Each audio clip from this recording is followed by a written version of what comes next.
essa questão da importância do café e da produção de leite.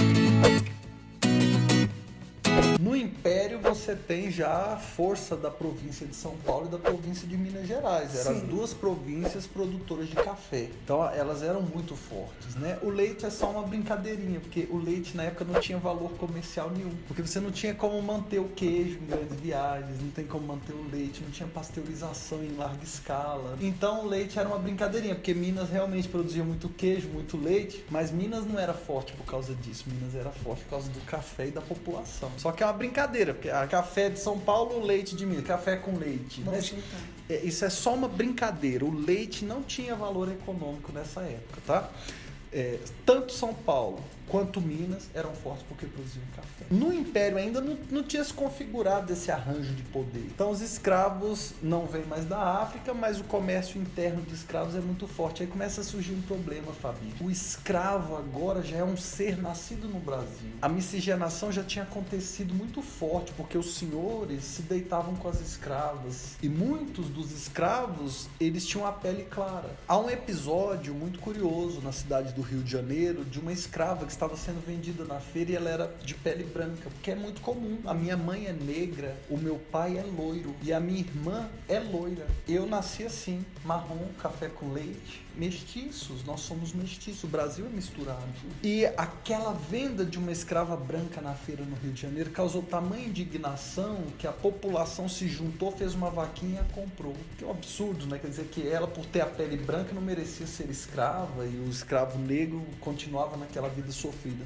Depois da Lei Eusébio de Queiroz, outras leis foram sendo conquistadas, Fabi. Primeiro, a lei dos sexagenários, né, e a lei do ventre livre. São duas leis muito importantes. A lei dos sexagenários libertava os escravos maiores de 60 anos. Sim. Virou uma piada nacional porque a expectativa de vida de um escravo era de 18 anos. Depois que ele entrava na lavoura, a expectativa de vida dele era de 8 anos. Então, se você entrou na lavoura aos 20, espera-se que você morra aos 28. Ninguém chegava aos 60. Era muito raro, pelo menos. E a lei do ventre livre também é uma incoerência, né? Como é que você liberta uma criança? A criança livre quer dizer, então, que ela... E a mãe dela? Como é que ela vai ser criada, né? Como é que ela vai crescer? Então, eram leis, assim, que, na verdade, tinham por objetivo adiar a libertação. Então, primeiro fator, resistência dos próprios escravos. Segundo fator, pressão internacional. Terceiro fator, sem sombra de dúvida, o trabalho das ideias. Os abolicionistas, escritores, pensadores, membros da família imperial brasileira. A gente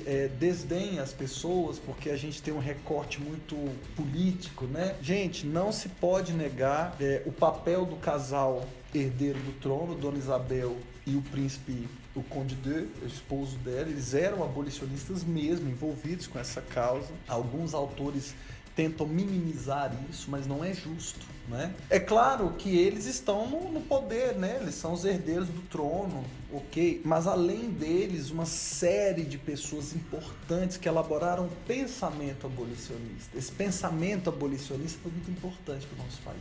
É a causa essencial, é o Joaquim Nabuco, é uma pessoa, André Rebouças. São pessoas que, inclusive negros, que conseguiam refletir sobre esse assunto. Alguns de maneira mais contundente. Você pega um Castro Alves, é contundente, o Navio Negreiro, é uma obra-prima da literatura. E ele vai defender o fim da escravidão e essa será a causa da arte de Castro Alves. Outros mais discretos, como é o caso do próprio Machado de Assis. Machado de Assis, que era mestiço, né? Sim.